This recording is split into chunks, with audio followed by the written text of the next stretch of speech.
अस्सलाम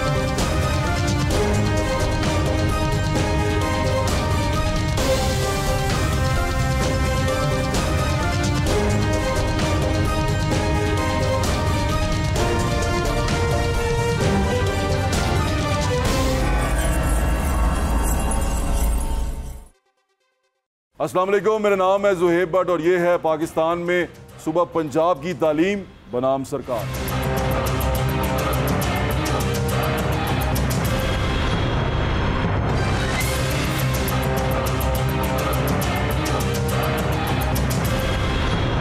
हम यहाँ मौजूद हैं unique group of institute Lahore के अंदर और आज जो हमारे मेहमान हैं वो स्कूल एजुकेशन और हायर एजुकेशन के वज़ीर हैं पंजाब के राना सिकंदर हयात साहब। अस्सलाम वालेकुम राना साहब। अस्सलाम वालेकुम सर। हम यहाँ यूनिक ग्रुप ऑफ कॉलेजेस में मौजूद हैं, इंस्टीट्यूट में मौजूद हैं और ये सारे बच्चे जो उनसे 9th-10th के यहाँ आपके साथ मौजूद हैं और इनके टीचर्स भी यहाँ मौजूद हैं। ये आपसे सवाल भी करेंगे और सवाल जवाब भी हम लेंगे, लेकिन उससे पहले स्टार्ट करने से पहले हम आपको मुबारकबाद देना चाहते हैं, स्पेशली मैं, कि जो सैलाब के दिनों में हमने आपको देखा काम करते हुए और जहाँ आप जनूबी पंजाब में मौजूद रहे और जिस तरह आप काम कर रहे थे। अ round of applause for you. Thank you very much sir.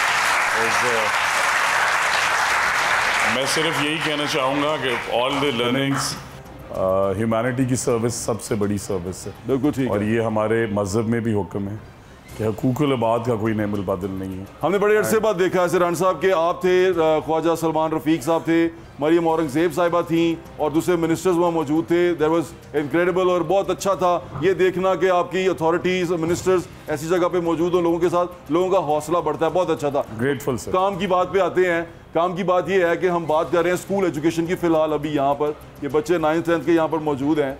मैं एक चीज़ सोच रहा था, अभी यूनिवर्सिटीज़ की तरफ हम देखते हैं जो है एनरोलमेंट है उसमें थोड़ी कमी आ चुकी हुई है। जिस तरह एनरोलमेंट होनी चाहिए वैसे हो नहीं रही। मैं जहाँ जिस जगह पे मौजूद हूँ यहाँ पर भी मुझे एक चीज़ सुनने को मिली है कि आर्ट्स में बच्चे एनरोल बहुत कम होते हैं, आर्ट्स की क्लासेस होती नहीं हैं। आप तो आर्ट्स पढ़ा रहे हैं, सरकारी सतह पे पढ़ाई जा रही है, लेकिन प्राइवेट सतह पे लोग ऐसे सोचते नहीं हैं। क्या वजह, हम नाकाम क्यों हो गए इन लोगों को ये बताने में कि एक तो एजुकेशन की इंपॉर्टेंस को और दूसरा स्कूल लेवल के ऊपर या कॉलेज लेवल के ऊपर उनको डिग्री के बारे में बताने में, किसी प्रोफेशनल डिग्री के बारे में बताने में कि इससे उनको फ़ायदा हो सकता है। सब दो चीज़ें हैं। नंबर वन तो मैं I would clearly like to deny the fact कि हमारे हायर एजुकेशन की जो इंस्टीट्यूट्स हैं, एक चीज़ ज़रूर है कि पिछले 2 दिहाइयों से क्लोज टू 2 decades हमारी access to higher education is stuck close to 12% और वो यहीं पे स्टैग्नेंट है। और अगर आप देखें Bangladesh today is close to 17-18%, India is nearing 26 to 28%। So हमें ओवरऑल, और ये भी हमने देखा कि बेइंतहा यूनिवर्सिटीज़ बनी, उन्होंने ग्रो किया। तो मैं ये समझता हूँ कि ओवरऑल गवर्नमेंट कॉलेज यूनिवर्सिटी की आप एग्जांपल ले लें कि इस दफ़ा उनकी एप्लीकेशंस जो हैं दे इंक्रीज 2.5 times। बट जो आपने सवाल किया वो बड़ा इंपॉर्टेंट है। इसी तरह UET, so overall admissions have increase but there certain disciplines जो आज के बच्चों की जो फेवरेट नहीं रहे। सो फॉर एग्जांपल हमारे कॉमर्स कॉलेजेस हैं, किसी भी कॉमर्स कॉलेजेस, हमारे 75 कॉमर्स कॉलेज हैं, किसी एक की भी तादाद 150 से ज़्यादा नहीं है सिवाय 1 या 2 एक्सेप्शंस के। Because now e-commerce is there and the world wants to get to know it and अपने बच्चों को भी पढ़ाना चाहते हैं। So one thing is that we are making them into e-commerce colleges. दूसरा ये है कि आर्ट साइंस, सो पहली तो बात ये है कि हमेशा इस मुल्क में 2 ही ऑप्शंस मिली, मैट्रिक आर्ट्स में करनी है, मैट्रिक साइंस में करनी है। This year we given a 3rd option and 62,000 girls in grade 9 only in the public sector have enrolled for metric in technology. So career counseling इसलिए important है कि साइंसेज वाला बच्चा सोचता ये है कि मैं डॉक्टर बनूंगा, whereas फार्मासिस्ट की ज़्यादा डिमांड है, एनेस्थीसिया स्पेशलिस्ट की उससे ज़्यादा डिमांड है। इसी तरह नर्सिंग जो है पूरा सेक्टर बहुत मैसिवली, सो आज इस मुल्क में नर्सेज की तनख्वाह डॉक्टर से डबल है। और इसी तरह फिर टेक्नोलॉजी क्यों नहीं। सो अगर मैं जाना ही टेक में जाता हूँ तो मुझे ग्रेड 9-10th में पढ़ाए ना।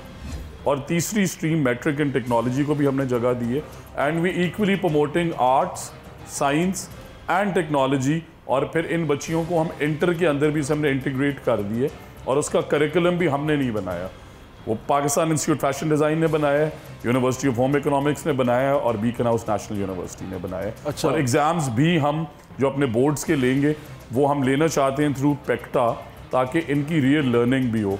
सो आप इन बच्चों से पूछें कि हमने जो इतना मुश्किल मरला गुजारा कि जब 1.5 साल पहले हम आए तो ग्रेड 9th और 10th के जो एग्जामिनेशन का हाल था या आप यूनिक ग्रुप ऑफ कॉलेजेस से पूछें, यहाँ टीचर्स बैठे हैं, इनके ओनर्स बैठे हैं, कि पेपर भी बिकते थे, सेंटर भी बिकते थे। अब इनसे पूछें बिकते थे? एब्सोल्युटली जी। मैंने अपने सोशल मीडिया पे शेयर किया कि स्नैपचैट पे रेट चल रहा है 1000 रुपए पेपर का। हमने पूरे सेंटर्स पकड़े, आपने भी उस पर प्रोग्राम किया। बट आखिरी बात कि बड़ा मशहूर तरीन सेंटर है व्हाट्सएप, आप भी यूनिवर्सिटी में गए इसी शहर में, कि जिसने पास होना है हेयर बेदियाँ चला जाए। इस दफ़ा पूछे ना कोई हेयर बेदियाँ में पास हुआ है। एक बच्ची एक सवाल पूछना चाहती है कि मुझे ऐसा लगा कि ये सवाल मेरा भी था, मैंने सोचा वही पूछ ले तो ज़्यादा बेहतर है। जी बेटे, खड़े होकर सवाल पूछे, अपना नाम बताएं और क्लास बता के सवाल पूछें। I am Sheeza from class 10th A। मेरा क्वेश्चन ये था कि हम पूरा साल क्रैम करते हैं, क्रैमिंग सिस्टम हमारे पूरे पंजाब में अप्लाई होता है, मतलब हम पूरा साल रट्टे मारते हैं, और जिसको जितना अच्छा रट्टा याद होता है, जितना अच्छा वो रट्टा मार सकता है, वो मार के जितना अच्छी लेंथ पेपर में डालते हैं, जिस तरह बुक में थी इस तरह वर्ड टू वर्ड, उसको उतने ही अच्छे मार्क्स मिलते हैं। पर वो बच्चा जो कंसेप्ट बेस करता है, मतलब जैसे कि एक क्वेश्चन है, उसको पहले हमने एक बच्चा उसने पूरा रट्टा मारा है, और एक बच्चा जिसने उसने सिर्फ कॉन्सेप्ट लिया है और उसको शॉर्ट फॉर्म में करके अपनी वर्डिंग में बिल्कुल सही कॉन्सेप्ट लिखा है, उसको मार्क्स कम मिलेंगे। लेकिन जिसने रट्टा मारा वर्ड टू वर्ड लिखा है उसको मार्क्स ज़्यादा मिलेंगे। क्या मतलब इसका तो आगे कोई स्कोप भी नहीं है। बहुत शुक्रिया। क्लैपिंग करें, but let me address it. So बहुत अच्छा सवाल, बहुत अच्छा सवाल है, बहुत अच्छा। और हो रहा क्या था, सो देयर इज 3 डिपार्टमेंट। मैं इम्प्रेस हुआ इस बात से। बहुत अच्छा। मैं इस सवाल का बहुत बड़ा वकील भी। हाँ, कि जो टीचर्स इन्हें पढ़ा रहे हैं, लाइक शी सेइंग, अगर कोई teacher conceptual learning, critical thinking पे जाता भी है, तो वो बच्ची एग्जामिनेशन में आके फिर एग्जाम जो है जब हम वो लेते हैं तो सवाल रट्टे वाला आ जाता है। सो हमने हमारे 3 इंस्टीट्यूट्स थे, एक टीचर्स ट्रेनिंग का जिसे कायद कहते हैं, एक PCTB आपने सुना होगा, curriculum and text book board, बहुत बड़ा इदारा है, और एक Punjab examination commission. So when we did the initial meeting, तो हमने उनसे पूछा जो करिकुलम बनाते हैं कि आप कैसे बनाते हैं। उन्होंने कहा जी स्कूल एजुकेशन से टीचर डेपुटेशन पे हम करिकुलम बना देते हैं। आप पूछते हैं टीचर्स ट्रेनिंग के इंस्टीट्यूट से कि क्या ये टीचर्स ये करिकुलम पढ़ा सकते हैं और क्या ये ग्लोबल स्टैंडर्ड्स पे एक्सेप्टेड है। उन्होंने कहा नहीं जी, हमारा काम है करिकुलम बनाना है। Said why. फिर जब टीचर्स से पूछा कि आप टीचर्स ट्रेनिंग करा रहे हैं, भाई इन टीचर्स ट्रेनिंग के बाद इन बच्चों ने एग्जामिनेशंस भी देने हैं, तो क्या आप पंजाब एग्जामिनेशन कमीशन को बताते हैं कि हम टीचर्स ट्रेनिंग इस फॉर्मेट पे करा रहे हैं। सवाल उन्होंने कहा जी हम नहीं कराते। हमने तीनों को मर्ज किए, मर्ज करके हमने पेक्टा बनाया। पेक्टा के बोर्ड पे कौन है? Faisal Bari from LUMS, Amreen Ajaib from Islamabad, Shahzad Roy, Turab Shah principal HSN college. So I could be a good minister, but I'm not an expert on curriculum, I'm not an expert in examinations, and I'm not an expert on teachers training. अब हमने वो seats advertise की, market से top लोग लिए, और इस साल होलिस्टिक करिकुलम, हमने पहले साल करिकुलम रिव्यू क्यों नहीं किया? Because you have to get the right people. एक वज़ीर को पसंद है कि ये ग्रीन में कर दें बुक, या ये ब्लू में कर दें, या इसमें ये सिलेबस होना चाहिए, या आप इस तरीके से पढ़ाएं। पढ़ाने की भी बहुत तरीके हैं, पर टीचर्स की पेडागोजिकल स्किल्स हैं। सो मैंने भी O levels A levels किए, बट जब मैं इंटर का इंग्लिश का एग्ज़ाम देता हूँ तो आई एम अमेज्ड कि जो सारी दुनिया ने मुझे पढ़ाया वो तो यहाँ है ही नहीं। सो एक तो होलिस्टिक करिकुलम रिव्यू, दूसरा टीचर्स सर्टिफिकेशन। सो यहाँ यूनिक में सब टीचर्स बैठे हैं। इस बच्ची का सबसे अच्छा सवाल है, इनके 92 हैं, इनके साथ वाली बच्ची के 91 हैं, बट जिसके 91 है उसमें पेशेंस ज़्यादा है, उसका इंटेंट बहुत बेहतर है, वो बच्चों को पढ़ाना चाहती है, उसने सर्टिफिकेशंस ली, तो नंबर तो भूल जाने चाहिए हमें यहीं। जिसके 92 हैं वो बच्चों को मारती है, उसका पेशेंस लेवल वो नहीं है, उसका इंटेंट एजुकेशन नहीं है, उसका बच्चों से behaviour, and then depends on कौन से बच्चे। सो इसलिए कॉन्सेप्चुअल बेस्ड लर्निंग ला रहे हैं, टीचर्स सर्टिफिकेशन एप्टीट्यूड के ऊपर काम कर रहे हैं, सर्टिफिकेशन। सो आज तक इस मुल्क में सर्टिफाइड टीचर ही नहीं है। मैंने MA इस्लामियात कर लिया, आपने भी कर लिया, हमारे में से अच्छा टीचर कौन है? आपके नंबर 92, मेरे 91, you can not be a good teacher. That is not the benchmark. The benchmark is that you get a certification of a teacher. और पहली दफ़ा हमने कैम्ब्रिज ब्रिटिश काउंसिल बर्लिट्स के साथ मिलके, हम नहीं देना चाहते ये सर्टिफिकेशन, ये यूनिक ग्रुप का भी प्रॉब्लम। मैंने पूछे, इन्हें अच्छे टीचर्स चाहिए, सैलरी देने को तैयार है। So one thing that we have done is teachers certification regime लाएं। कोई अच्छा टीचर है, ये वो इदारा बताए कि ये इसकी काबिलियत है, ये इसका सर्टिफिकेट है, उसे रख लें। आखिरी पार्ट एग्जामिनेशन। सो एग्जामिनेशंस के क्वेश्चंस भी उसी तरह कंसेप्चुअल बेस्ड होंगे, क्रिटिकल थिंकिंग बेस्ड होंगे, जो इस बच्ची का ख्वाब है। और अगले जो आने वाले एग्जामिनेशंस हैं, आपसे मेरी ये रिक्वेस्ट है वो एग्ज़ाम लेके आप इसका इंटरव्यू ज़रूर लीजिएगा, बिकॉज ये बहुत मेजर मसला है।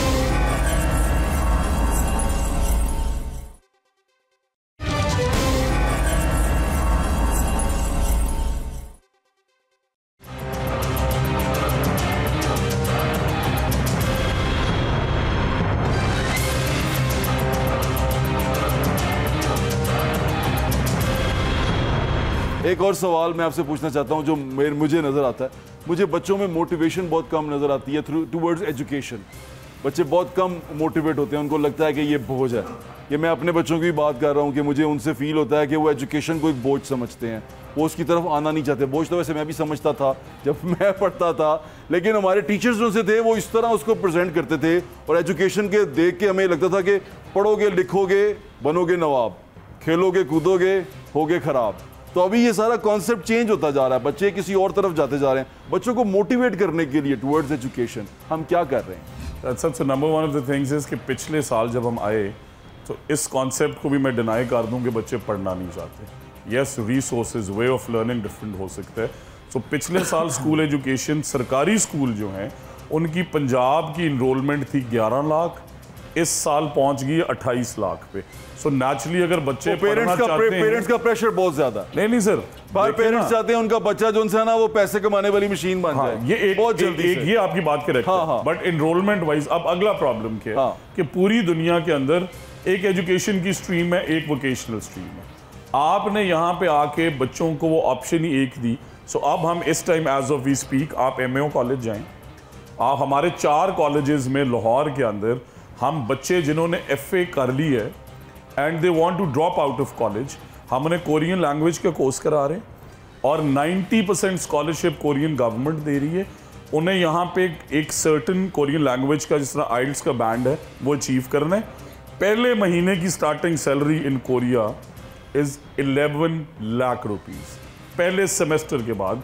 इस टाइम लाहौर के अंदर alone, this is one. Number 2, हमारे सारे कॉलेजेस और स्कूल्स के अंदर हमने इस वक्त अटक डिस्ट्रिक्ट में पायलट की है।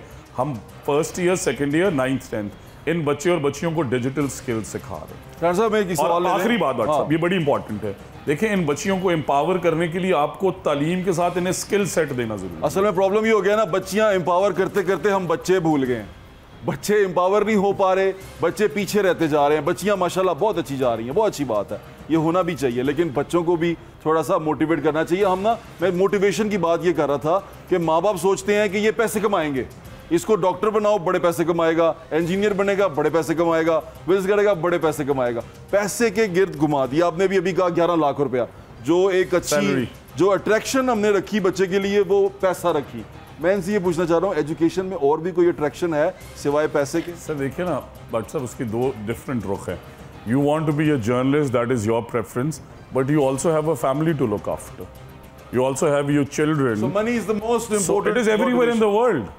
कौन सा डॉक्टर अमेरिका में फ्री इलाज करता है बताएं? लेके दे सकते हैं अपॉइंटमेंट में? बच्चों को देना चाहिए कि नहीं? मैं सवाल कर रहा हूँ, कौन सा डॉक्टर अमेरिका में फ्री इलाज करता है? मुझे अपॉइंटमेंट चाहिए। होंगे एवरीवेयर नहीं सर, होंगे everywhere in the world. This is the model. It is sad, but आप ये बताएं कि पूरी दुनिया के अंदर आज आप जर्नलिस्ट हैं, आप सारी दुनिया के अंदर जाते हैं, आप सारे शहरों के अंदर जाते हैं।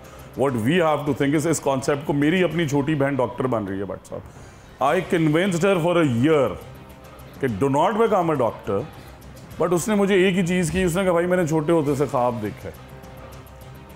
अब वो जब छोटी थी और आज में 20 साल हो गए, I am trying to explain to her that आपकी एनेस्थीसिया स्पेशलिस्ट की डिग्री कम है, उसकी कॉस्ट 1/10 है, उस पर मेहनत भी 1/10 है और आउटपुट 10 गुना ज़्यादा है।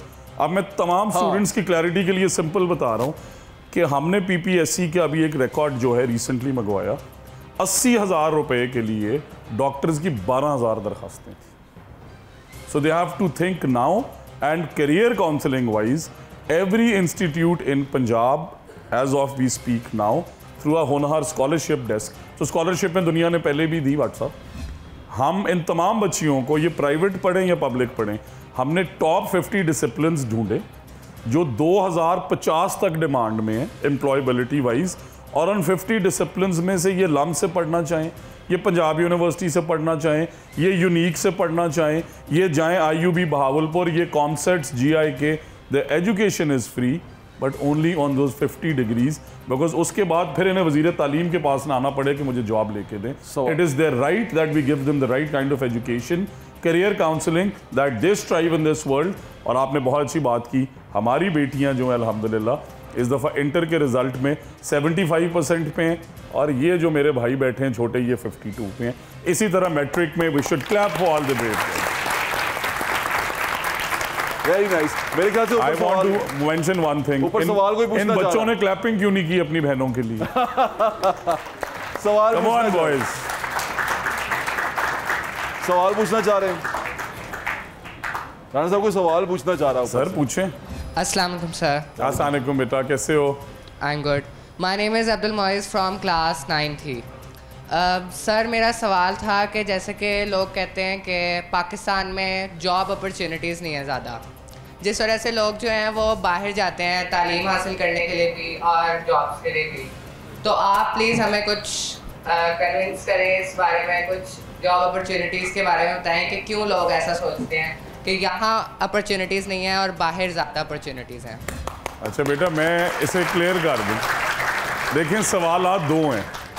एक सवाल ये है कि हम बड़े, जब आपके पास कोई पोस्ट आती है तो बड़े प्यार से फेसबुक पे शेयर करते हो कि India top 25 CEOs of the world are Indian. तो क्या वो इंडिया में रह के CEO लगे? गूगल का CEO US में बैठा हुआ है. अगर वो अमेरिका ना जाता, अगर वो गूगल में काम ना करता, क्या वो CEO बन सकता था? So this very concept of brain drain is absolutely false. 80s और 90s में, आज आप देखें कि कनाडा के अंदर जो पॉपुलेशन है हमारे 7 पंजाब है, इंडियन पंजाब. वहाँ पे जाके देखें कि सिख्स की कितनी पॉपुलेशन है और हम पाकिस्तानी पंजाब के लोगों की कितनी पॉपुलेशन है. इसी तरह वियतनाम के अंदर ये रेवोल्यूशन आई. सो हमने ये देखना है कि अगर आप ग्रेजुएट हुए हो, आपको जॉब ऑफर हुई है, न्यूयॉर्क के अंदर आप जा रहे हो, आप लंदन जा रहे हो, आप माइक्रोसॉफ्ट यूरोप में कहीं जा रहे हो, और दूसरी तरफ पाकिस्तान में MCB की जॉब है, तो आपका रास्ता अगर मैं रोकूंगा तो आप जिंदगी से, ग्लोबल वर्ल्ड टुडे, आप कैसे लगोगे गूगल के CEO? मैं भी चाहता हूं मैं 15 साल बाद आपकी पोस्ट शेयर करूं that this superstar here now is heading Microsoft and he is from Pakistan, and the only way we can achieve that is that we let you all go in the global world today. I want to support you through scholarships. मैं तो इस हद तक जाना चाहता हूं कि deserving बच्चे और बच्चियों को, इसीलिए मैंने कोरियन लैंग्वेज प्रोग्राम शुरू कराया. इस कॉन्सेप्ट को ज़हन से निकाल दें. ये पूरी दुनिया में है. हमारे खाली बच्चे नहीं जा रहे वेस्टर्न वर्ल्ड में. बांग्लादेश के देखें, पिछले 10 साल का रिकॉर्ड निकाल लें, हमारे से 5 गुना ज़्यादा बंदे गए हैं, और जो जाते हैं वो रेमिटेंसेस भेजते हैं. So if you are CEO somewhere in Microsoft in Europe और ग्लोबली, तो आपके वालिद तो इधर है ना, आपका घर इधर है, वो सबको ले जाएगा, आपकी शनाख्त है. ले जाए ना ले जाए, बट सब सबसे ज्यादा रेमिटेंसेस पाकिस्तान हमारे एक्सपैट. बिल्कुल ठीक है, नहीं आप ठीक कह रहे हैं. सो द करेंसी, हमारी जो डिप्रिसिएशन है, इसकी भी मेजर वजह ये है कि जब हम वहाँ जाते हैं हम ये समझते हैं कि ये ब्रेन ड्रेन है. ये ब्रेन ड्रेन नहीं है बेटा, ये आपकी कैपेसिटी बिल्डिंग है. अगर आपने मेरिट पे इतने नंबर लिए कि आप बांग्लादेश, आप यूरोप, इंग्लैंड के बच्चों को बीट करके उस पोजीशन पे जा सकते हैं, तो हमें आपका रास्ता नहीं रोकना चाहिए, हमें आपका बाजू बनना चाहिए, बल्कि आपको फ्री एरोप्लेन टिकट दें कि जाएं पाकिस्तान का नाम रोशन करें. बिल्कुल. तो एक और सवाल है ऊपर से ही. वालेकुम बेटा. आप कैसे हैं? आई एम वेल, आप कैसे हो? मैं भी ठीक, अल्हम्दुलिल्लाह. मेरा सवाल ये था कि जो हम हैं, हम यहाँ तक आने के लिए क्या कर सकते हैं, और आपने कितनी तालीम हासिल की है यहाँ तक आने के लिए? वजीर बनना चाहते हो? नहीं. क्लैपिंग करें इसके लिए जी. What a superstar. वो क्या पूछ रहा है?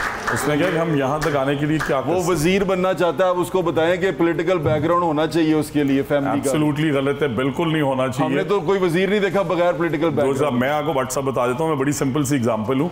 मैंने जिस सीट से बेटा इलेक्शन कंटेस्ट किया ना, ये मुस्लिम लीग जो मेरी जमात है, पिछले 28 साल में ये सीट नहीं जीती, और वहाँ पे एप्लीकेशन कोई नहीं होती थी. मैंने कहा कि ये बड़े, एक चीज़ है बड़ा ख्वाब देखना, कभी छोटा ख्वाब नहीं देखना. तो वो आपने देखा है कि मैं वजीर बनूंगा, आपका ये राइट है. मेरी ये दुआ है आपके लिए कि अल्लाह ताला आपको एजुकेशन मिनिस्टर बनाए. दूसरा है कि आप हमेशा अपने काम से और अपने किरदार से बड़े होते हैं। मुझे MPA बनने का कोई शौक़ नहीं था, बट मुझे ये पता था कि तालीम सिर्फ दुनिया का वो वाहिद हथियार है जो आप पे दुनिया के सारे रास्ते खोल सकते। बिल्कुल ठीक कह रहे हैं। और ये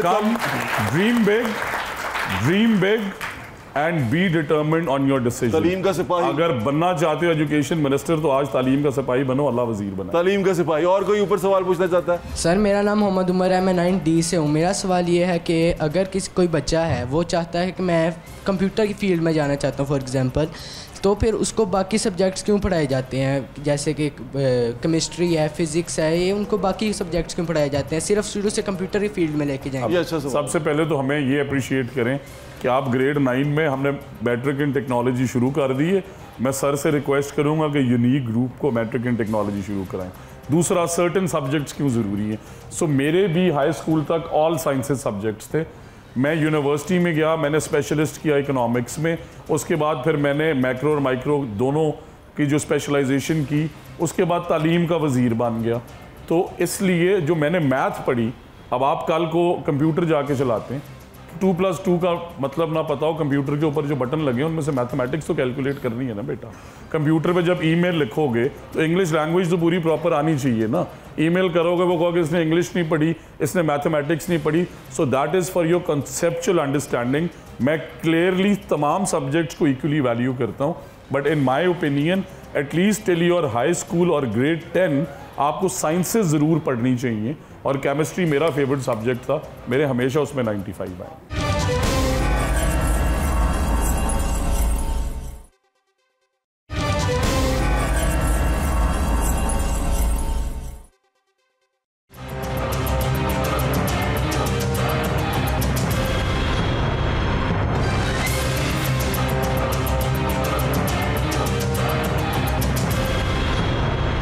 एक बेटी सवाल पूछना चाहती है यहाँ से। अस्सलाम वालेकुम sir, I am Zainab Adeel from 10th। My question is that अगर आपको आपने अच्छा भी लिखा हुआ लेकिन अगर बोर्ड चेकर का मूड अच्छा नहीं है तो आपको कम नंबर देगा, ऐसा क्यों है? अच्छा, कंसेप्शन मेरा भी था वैसे। 2 प्रॉब्लम्स हैं व्हाट्सएप में से, आगे थोड़ा सा ऐड कर दूँ। सो 3 चीज़ें जो हमारे निज़ाम में गलत थी। पहले साल जब मैं आया तो मैंने एक बहुत बड़े इदारे का मैं नाम नहीं लेता, मुझे मेरे वालिद साहब ने कहा कि ये एग्जामिनेशंस में ये रिपोर्ट्स आ रही हैं। मेरे 6 दिन हुए थे वज़ीर बनने में। जब मैं वहाँ पे गया तो 9वीं के एग्ज़ाम का इन्विजिलेटर 8वीं फेल बच्चा था। हाँ, 9वीं के एग्ज़ाम का इन्विजिलेटर 8वीं फेल एक बच्चा था। मैंने कहा ये कैसे हो गया? उन्होंने कहा जी हम प्राइवेट लोग रखते हैं। तो इस साल एक तो हमने सारे प्राइवेट लोग बैन किए, दूसरा इसका 100% क्वेश्चन ऑन ट्रैक है। अब आप मुझे ये बताएं, इस मुल्क में कौन सा इदारा है जो इन्विजिलेटर्स प्रोड्यूस कर रहा है?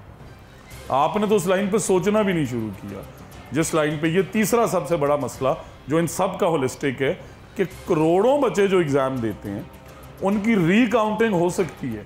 So I made a mistake, like she said, मैं प्री ऑक्यूपाइड था, मैंने 200 पेपर चेक करने थे, मैंने से नंबर गलत दे दिए। अब वो नंबर का रीकाउंट तो हो सकता है, चेंज नहीं हो सकता, रीचेक नहीं हो सकता। रीचेक नहीं हो सकता। दिस ईयर इंशाल्लाह वी आर मेकिंग श्योर कि सिर्फ खाली ये नहीं कि रीकाउंट हो, हाँ उसकी एडिशनल कॉस्ट है। आप रीचेक कराना चाहते हैं, आपने टाइम भी लेना है, आपने एक अलहदा बंदा भी लेना है, आप उसकी फ़ी पे करें, नॉमिनल फ़ी है, बट रीचेकिंग हम सबको देंगे। और जो इन्विजिलेशन है बेटा, इस साल कोई एक प्राइवेट इन्विजिलेटर नहीं था।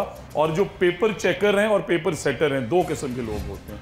सो पेपर सेटर्स जो हैं वो भी सारे हम मेरिट पे हायर कर रहे हैं मार्केट से, ताकि कोई सिफारिशी मिनिस्टर के कहने पे वहाँ ना आ सके। और जो पेपर चेकर हैं उनका अगले साल के लिए हम लाजमी कर रहे हैं कि वो सर्टिफाइड हों। जिस तरह टीचर्स का सर्टिफाइड होना ज़रूरी है, और उसका आसान हल हमने ये निकाला है कि हमारे पास यूनिवर्सिटीज़ हैं, यूनिवर्सिटीज़ में टीचिंग असिस्टेंट्स हैं, हज़ारों यंग ग्रेजुएट्स हैं। सो इस साल हम यूनिवर्सिटी के एग्जामिनेशन सेंटर्स व्हाट्सएप यूज़ करेंगे, टीचिंग असिस्टेंट्स यूज़ करेंगे टू मेक श्योर कि इन्विजिलेशन में भी ज़्यादती ना हो, जो कि इस साल 90% कंट्रोल हुई है। बट पेपर चेकर भी ठीक हो, पेपर सेटर भी ठीक हो, और रीचेकिंग का निज़ाम भी इस मुल्क की तरह। वेरी नाइस जी बेटे, दोनों बेटे, दोनों में। मैं I am Musfur Hamid, I am from 10th A। मेरा क्वेश्चन आपसे ये है कि आपने कहा इस बार सेंटर्स में चीटिंग नहीं हुई। मैं जिस सेंटर में थी उसमें बहुत चीटिंग हुई। प्लीज़ हमें बताएं। मैं आपको बताती हूँ। मुझे उस टाइम बहुत ज़्यादा दुख हुआ कि एक बच्चा जो मेहनत करके नंबर ले रहा है और एक जो चीटिंग करके नंबर ली जा रहा है, मैं सेंटर में बैठी थी और फर्स्ट सीट पे हमें सेंटर का नाम भी बेटा बता दें फॉरेन से। हाँ नाम Wahdat college. Wahdat college for moment ही वादत कॉलोनी वाला। There is no Wahdat college, Wahdat road पे स्कूल्स हैं 3। No women college, graduate women college. Women college जो वादत रोड वाला। लिखो। Thank you. आपका नाम क्या है? उसफूर हामिद। सबसे पहले तो इसके लिए क्लैपिंग करें that she shared with you. We are so proud of you. Thank you बताने के लिए, बहुत शुक्रिया आपका। अब कंटिन्यू योर क्वेश्चन। और मैंने यही कहना था कि उस पे एक स्टूडेंट थी, उसने प्रॉपर अपने हैंड्स पे और लेग्स पे फार्मूलाज लिखे हुए थे मैथ के। इन्विजिलेटर ने उसको देखा है और उसने कहा आप ना ये छुपा लें, मैं आप किसी को नहीं बताऊंगी। अच्छा यस, प्रॉपर्ली उसने ये सब बच्चों के सामने कहा है। और बायो में क्या हुआ, इन्विजिलेटर पीछे जाके बैठ गई और उसने किसी को देखा ही नहीं है। और इसके अलावा किसी का पेपर तो नहीं किसी को दिया गया? नहीं, इतना नहीं मुझे बता। तो हैंड्स के ऊपर। अब दूसरा मेरा व्हाट्सएप, ये बच्चों से भी मेरी गुजारिश है, इस साल हमने एक सेंटर पकड़ा बेदियाँ रोड पे। उस बच्चे के कान में एक नैनो डिवाइस थी और उसने एक चिप सेट छुपाया हुआ था अपने कपड़ों में। ये तो बड़ों ने फिर डिसाइड किया होगा। सोचेंगे, हमने जब वहाँ टीम भेजी तो उन्होंने कहा जी कि ये तो हमारा चार्जर है, एक चिप सेट। मैंने वही तस्वीर लेके AI को दी कि ये क्या चीज़ है। Now you imagine, this is a very important thing. जी 35,000 रुपए का नैनो डिवाइस। और नैनो डिवाइस ये कि वो कान में डालने किसी को पता नहीं चलता। और his father was a very big officer, बहुत बड़ा नाम था। हमने उसे अरेस्ट कराया, फिर उसके बाद उस गैंग को अरेस्ट कराया। वो बेदियाँ रोड से पूरे पंजाब के अंदर नैनो डिवाइसेस शिप कर रहे थे। 1100 के करीब उन्होंने नैनो डिवाइसेस शिप की। मेरी बच्चों से भी गुजारिश है कि हम सब भी स्कूल में पढ़ें। Yes we do things but this is criminal. बेटा। My name is Arsh Imran and I am from grade 10th। मेरा आपसे क्वेश्चन था, मॉडल सजेशन, कि हमारी कंट्री में प्रैक्टिकल कम होते हैं। कम होने चाहिए। कम होते हैं। अगर दूसरी कंट्रीज़ में 7 लेक्चर्स हैं तो 3 लेक्चर्स में वो लोग कंसेप्ट देते हैं और बाकी 4 लेक्चर में आपको असाइन कर देते हैं, आप लाइब्रेरीज जाएँ या बाकी कुछ काम। जबकि हमारे प्राइवेट इंस्टीट्यूशन में इस तरह होता है, लेकिन गवर्नमेंट में इट इज़ क्वाइट ऑपोजिट। तो मेरा आपसे क्वेश्चन है, why is that and what are the step taken by the government in this concern? That's a very pertinent, important question. You speak really good English. I'm so happy. Thank you. Now, बेटा, there's 2 things. So, government में भी plan यही किया जाता है जब हम policy बनाते हैं ना। So, आपके एग्जामिनेशंस के प्रैक्टिकल के नंबर किस लिए रखे गए? क्या बच्चियाँ प्रैक्टिकल करें, वो प्रैक्टिकल सीखें। हाउएवर हमारे फ्रेमवर्क्स बड़े वीक थे। सो जिस तरह हमने मैट्रिक इन टेक्नोलॉजी ओवरसी की और हम नई शुरू कर रहे थे, तो मैंने प्रैक्टिकल दे ही उन यूनिवर्सिटीज़ को दिया कि फैशन डिज़ाइन का प्रैक्टिकल लेंगी। ये 10 यूनिवर्सिटीज़ हैं, भावलपुर में भी हैं, लाहौर में भी हैं, वहाँ जाएं, वो प्रैक्टिकल लें, हो भी ट्रांसपेरेंट, हो भी हैंड्स ऑन, चारों स्ट्रीम्स में। नर्सिंग, एल्डरली केयर में tertiary care hospitals, THQs, DHQs, private hospitals eligible कर दिए, ताकि ये ना हो कि स्कूल्स में अब ग्रेड 9 में, आप बेहतर समझती हैं कि नर्सिंग और एल्डरली केयर में हमारे स्कूल टीचर के पास वो एक्सपर्टीज़ नहीं है। हमने टीचिंग इंटर्न दी है, प्रैक्टिकल्स हमने चारों के चारों मूव कर दिए एक्सपर्ट्स के पास, ताकि आपके पास होलिस्टिक पिक्चर है। आप 40 जगह में से जहाँ से मर्जी प्रैक्टिकल कर रहे हैं और वो हो हैंड्स ऑन, खाली देखने का प्रैक्टिकल। एक बच्ची ने दोबारा कुछ बात पूछनी रहे, पूछो, जल्दी पूछो। सर मेरा क्वेश्चन ये है कि हमें अब जैसे कि हम 10th में हमने आगे कॉलेज गोइंग हो जाना है, हमें कहा जाता है कि you have to join this college, this that one is better one. तो क्या मतलब why all the colleges don't teach equally? क्योंकि क्या वहाँ पे टीचर्स की क्वालिफिकेशन कम है, या क्यों ये कहा जाता है कि वो कॉलेज बेटर है या ये बेटर है? ये बच्चों के सवाल बड़े मजेदार हैं। नहीं करना चाहता, बहुत अच्छे है ना। बट साहब, मेरे पास इस साल ये भी रिजल्ट्स हैं कि यूनिक का क्या रिजल्ट है। तो इस मुल्क में अगला मसला क्या हो रहा है, वो अगला मसला ये हो रहा है। I want to speak very fairly because मैं सिर्फ सरकारी इदारों का वजीर नहीं हूँ जी। 2017 में हमारी एक सरकारी स्कूल की बच्ची ने टॉप किया। अच्छा। मैं तो वजीर नहीं था, MPA भी नहीं था, मुझे बड़ी खुशी हुई। मैंने उसके घर से लैपटॉप भेजा, मैं जो कर सकता था। 2 दिन बाद मैं मेन हाईवे से गुजर रहा हूँ, उस बच्ची का बोर्ड लगा हुआ है, एक प्यारे से प्राइवेट इदारे का बोर्ड लगा हुआ है। अब मैंने उसके वालिद को फ़ोन किया, मैंने कहा सर आपने तो इसे 10 साल सरकारी स्कूल में पढ़ाया और इसने वहीं से टॉप की है, तो इस स्कूल में उन्होंने इनकी पिक्चर क्यों लगा दी? उन्होंने कहा सर उन्होंने हमें होंडा सिटी दे दी। ओहो, ठीक है। अब बच्चों को ये नहीं पता कि वो सरकारी स्कूल में पढ़ के टॉप किया है, उसे सिकंदर ने, अलीना ने या कासिम के इदारे ने टॉप नहीं कराया। नंबर 2 क्वेश्चन ये कि इदारों की रैंकिंग ही नहीं है। सो यस, यूनिक की एक बच्ची ने लाहौर बोर्ड टॉप कर लिया, सरकारी स्कूल की ने कर लिया, पंजाब कॉलेज की ने कर लिया, सुपीरियर की ने कर लिया, यूनिक का ओवरऑल रिजल्ट क्या है? बिल्कुल ठीक है, किप्स का ओवरऑल रिजल्ट क्या है? सो पहली दफा हम स्कूल रैंकिंग्स, कॉलेज रैंकिंग्स और यूनिवर्सिटी रैंकिंग्स रिजल्ट बेस्ड आपके पेरेंट्स को बताने के लिए कि टॉपर इनकी जरूर है। और दूसरा सवाल ये हट साहब देखें, हम जो सरकारी स्कूलों में पढ़ाते हैं ना बेटा, हम हर उस बच्चे और बच्ची को पढ़ाते हैं जिसके पास कोई वसाइल नहीं, और जब हमारे बच्चे टॉप कर जाते हैं and obviously it is a system, तो सिर्फ टॉपर को उठाता है यूनिक, टॉपर को उठाता है पंजाब कॉलेज, टॉपर को उठाता है लम्स, टॉपर को उठाता है GI के, जिससे हमने 10 साल में पॉलिश कर दिया। फेल हुए को उठा के स्टार बनाए ना। ये फिर यूनिक वाला जवाब भैया, मैं इनके लिए एडवाइस दे रहा हूँ, मेरी बॉटम 10 वाली बच्ची को बनाए ना डॉक्टर, तो फिर इन्हें मानूं जिससे मैंने 10 साल पॉलिश किया उसे होंडा सिटी दे के उठा लिया। अब मैं एक विजिलेंट मिनिस्टर हूँ, मैं यहाँ बैठ के ये कह रहा हूँ, ठीक है, इवन तो इनकी परफॉर्मेंस बहुत अच्छी है, मैंने आते ही एडमिट की है, बिकॉज हमारे PSRP में ये पार्टनर हैं, यूनिक ने अपना नाम बनाया है पिछले 20 साल में। बट हम होलिस्टिकली शेयर करेंगे पेरेंट्स के साथ कि इसके असल रिजल्ट्स ये हैं, और टॉपर जरूर होगा इस इदारे के असल ये हैं और हमारे सरकारी इदारों के अदल।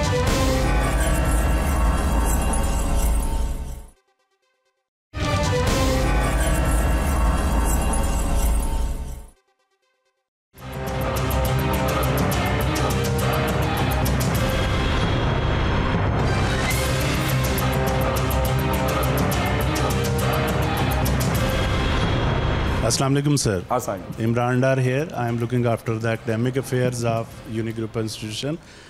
It was a wonderful, means to say, addition. जो आपने पेक्टा की सर तहलीक की है, ये एक रेवोल्यूशनाइज जो है वो स्टेप था हमारे एजुकेशन सिस्टम के अंदर, और जो SLO बेस्ड आपने सिस्टम इंट्रोड्यूस कराया, हमने उसकी ट्रेनिंग्स करवाई, लेकिन हमें थोड़ा सा ये फील हो रहा है कि जो स्टूडेंट्स हमारे सिस्टम में बाहर से आते हैं किसी और स्कूल से या सरकारी इदारों से, और जब वो यहाँ पे आते हैं तो उन्हें उसको ग्रैस्प करने में काफ़ी प्रॉब्लम आती है, क्योंकि हमारा सिस्टम ट्रेल हो चुका है पिछले 2 साल से उसके ऊपर। और इसी का जो दूसरा जो क्वेश्चन फैक्ट है कि हमने इसको ग्रेजुअली शायद इम्प्लीमेंट नहीं किया। और दूसरा पार्ट सर इसका ये है कि जिस बोर्ड ने इसकी असेसमेंट लेनी है, होना तो ये चाहिए कि पेक्टा ही इसको असेस करे, वो सिर्फ सजेशन दे रहा है। अभी हम जो है सितंबर अक्टूबर में खड़े हैं, लेकिन हम उसी पुराने सिस्टम के तहत ही, उसी डिवीज़न के तहत ही पेपर पे जा रहे हैं, जिससे उस चेंज का कोई जो है वो इफेक्ट नज़र नहीं आ रहा बच्चों के लेवल तक, यानी कि लर्निंग में तो वो शामिल है। मैं करेक्ट कर जी सर कि एग्जामिनेशंस जो ग्रेड 8 की हमने गए हैं वो पेक्टा ही लेगा, और वो एग्ज़ाम डिज़ाइन करेंगे आप जैसे लोग जो इस रेलेवेंट इस फील्ड से एसोसिएटेड हैं, हमारे मैनेजिंग डायरेक्टर्स जो हमने आपकी तरह टॉप सूबे के लोग या इस मुल्क के लोग जो अप्लाई कर सकते थे। तो मैं ये क्लियर कर दूं कि ग्रेड 8 का एग्ज़ाम बोर्ड एग्ज़ाम नहीं है, it is going to be an examination internally made by PECTA with the help of top people like you. And why it is important? Because हमने grade 9 में पहले साल से 9th में जाके बच्चे को एकदम एग्जाम से हिट किया। So they have to know at grade 8 that we are going into high school. उसके बाद university, and high school means business. और grade 8 में उस बच्चे का रिजल्ट 36%, मैट्रिक में एवरेज आ रही है 64%। So इस फ़र्क को मैं ख़त्म करना चाहता हूँ, और ये मैं क्लियर कर दूं आप सबको कि मैं कंप्लीटली सोल्ड हूं इस बात पे कि हमारे एग्जामिनेशन बोर्ड्स को बिल्कुल पेक्टा के एग्ज़ाम लेने का हम ना इख्तियार देंगे, ना मैं समझता हूं कि उनमें वो कैपेसिटी है। पेक्टा के अंदर हम जो टॉप लोग ला रहे हैं वही आपकी असेसमेंट लेंगे, वही एग्ज़ाम लेंगे, और वो आपके साथ मिल के बैठ के प्लानिंग के बाद हम इंशाल्लाह। बिल्कुल ठीक है, प्लीज़ इसी रखिएगा। सर जी, ये जो हमारे प्रैक्टिकल होते हैं इसके नंबर फारिज से क्यों लगते हैं? थैंक यू वेरी मच, बहुत शुक्रिया। मैंने आपसे पहले बेटा भी एक एग्जांपल शेयर की है कि मैंने एनालिसिस किया इस दफ़ा, और एक बच्ची जो है वो बोर्ड में 3rd पोजीशन पे इस वजह से है कि उसके एक प्रैक्टिकल में 30 नंबर नहीं है। ये होता है इस वजह से क्योंकि हमारा निज़ाम एक डिप्लीटेड निज़ाम है, और हमने इस साल ऑल्टरनेटिव प्रैक्टिकल जो है इसीलिए उस पर हम जा रहे हैं कि प्रैक्टिकल का ये चैप्टर बंद करें, वो प्रैक्टिकल आपको सिखाएँ, बट आपके नंबर हम बार कैप ऑल्टरनेटिव प्रैक्टिकल में लगाएंगे, क्योंकि प्रैक्टिकल में बच्चों से ज़्यादती होती है और वो हमारे लिए बिल्कुल एक्सेप्टेबल है। सो एक्सपीरियंस आपको उसका मिलेगा और आपको नंबर जो है वो ATP के मिलेंगे, उनमें कुछ MCQs हैं, कुछ दूसरी चीज़। बिस्मिल्लाहिर्रहमानिर्रहीम। सर बहुत शुक्रिया। एक शेर आपके नाम करना चाहता हूँ कि कज कलाहों ने मेरे जिक्र पे घबरा के कहा, जहर दे दो इसे, इस दौर का सुकरात है ये तो आदाबे सियासत को समझता ही नहीं, साफ कह देता है हर एक बात, क्या बात है ये। और ये बहुत शुक्रिया यूनिक ग्रुप ऑफ इंस्टीट्यूशन में सर आज आप आए और आपने हमारा शान भी बढ़ाई और बच्चों के बहुत से सवालात थे, अभी भी बहुत से सवालात हैं। आप जैसे मिनिस्टर हमें बाकी डिपार्टमेंट्स में भी चाहिए कि वो, और आप मौजूद हैं। सिर्फ एक छोटा सा सवाल जो मैं करना चाह रहा हूँ कि वो ये है कि जैसे प्रोफेशनल एजुकेशन है ये प्राइवेट सेक्टर के लिए मुमकिन नहीं होती है। अभी 87,000 स्टूडेंट ने जो है लास्ट ईयर मेडिकल के एग्ज़ाम दिए, MD कैट के एग्ज़ाम दिए, लेकिन हमारे पास ओनली 17 मेडिकल कॉलेजेस मौजूद हैं, जिसमें सिर्फ 3 कॉलेजेस हैं जो BDS करवाते हैं। 87,000 में हमारे पास सिर्फ सीट जो हैं वो 3,333 सीट्स हैं। तो जब इस कदर ज़्यादा कंपटीशन होगा तो फिर बच्चे जो हैं वो रट्टा सिस्टम की तरफ जाएंगे, क्योंकि 92 पे जो है हमारा मेरिट क्लोज़ हो गया था और प्राइवेट सेक्टर के लिए, आम बच्चों के लिए वो फीस अफोर्ड करना मुमकिन नहीं है। तो गवर्नमेंट मेडिकल कॉलेज को बढ़ाने के लिए, प्रोफेशनल इंस्टीट्यूट बढ़ाने के लिए क्या इक़दाम कर रही है? आपने कितने मेडिकल कॉलेजेस बताए? 17। सो ये फैक्ट आपको मैं बताना चाहता हूँ। Thank you. पहले तो सर के लिए क्लैपिंग करें। वो इसलिए क्योंकि हमारे कई स्कूल्स की इनरोलमेंट थी। आपने सुना होगा टीचर्स ये कह रहे हैं कि इन्होंने स्कूल प्राइवेट कर दी, इन्होंने स्कूल नीलाम कर दी। हमने किया क्या कि स्कूल में सिकंदर एक टीचर है और या 4-6 टीचर हैं, बट इनरोलमेंट 30 से नहीं बढ़ रही। स्कूल जो है उसकी वैल्यू है 50 करोड़, स्कूल में तनख्वाहें जा रही हैं 15 लाख, बिजली का बिल है 50,000 महीना। तो हमने ये किया, हमने कहा सिकंदर साहब आप इधर आए ना, आप मॉडल टाउन की जगह गार्डन टाउन स्कूल में पढ़ाएं, वहाँ आपकी ज़रूरत है। वो स्कूल हमने दे दिया यूनिक को, और यूनिक को हमने पे किया पर चाइल्ड। सो फॉर एग्जांपल जिस तरह आप पढ़ रहे हैं, आपकी फ़ीस दे रही है मैडम चीफ मिनिस्टर, उससे क्या हुआ, हज़ारों यंग ग्रेजुएट्स को इन्होंने एज टीचर हायर किया, उनकी एम्प्लॉयबिलिटी बढ़ी। वो स्कूल जिनमें 20-30 बच्चे थे, आज अल्हम्दुलिल्लाह किसी में 150 हैं, किसी में 250 हैं, किसी में 225 हैं, और उन्हें वही तालीम मिल रही है जो आपको यूनिक में यहाँ दी जानी चाहिए। That is one. Number two आप सबको बताना चाहता हूँ कि इस मुल्क में 77 साल में सर ने बताया कि मेडिकल कॉलेजेस हैं 17। कितने? 17। इस साल अलोन इंशाल्लाह we are going to make 4 medical colleges, और सबसे पहले की इनॉग्रेशन मैडम CM कर रही हैं लिया में। और अगर 4 हम हर साल बनाते रहे तो हम उतने ही मेडिकल कॉलेजेस बना देंगे जो इस मुल्क की तारीख के 77 ईयर्स में बने कम अज़ कम। इसकी हमें शाबाश मिलनी चाहिए। और लास्ट पार्ट भट्ट साहब कि मैं as a Pakistani I want to tell everybody कि पाकिस्तान का फ्यूचर बहुत ब्राइट है। There is only 2 or 3 countries in the world जिनकी पॉपुलेशन यंग लोगों की इतनी है। पॉजिटिव चीज़ें 3 बताना चाहता हूँ। हमारी IT एक्सपोर्ट्स हर साल 50% इंक्रीज़ कर रही हैं because of young people like you. March में इस साल तारीख की सबसे ज़्यादा रेमिटेंसेस पाकिस्तान में आई हैं, विच इज़ फिनोमिनल अल्हम्दुलिल्लाह।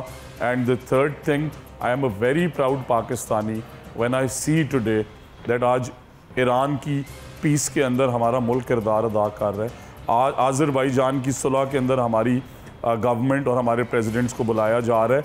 और एज अ पाकिस्तानी मुझे बहुत ज़्यादा खुशी इस बात की है कि जहां हम सब उम्रे और हज की सादत के लिए जाते हैं, उसकी सिक्योरिटी भी आज पाकिस्तान। माशाल्लाह, बहुत शुक्रिया।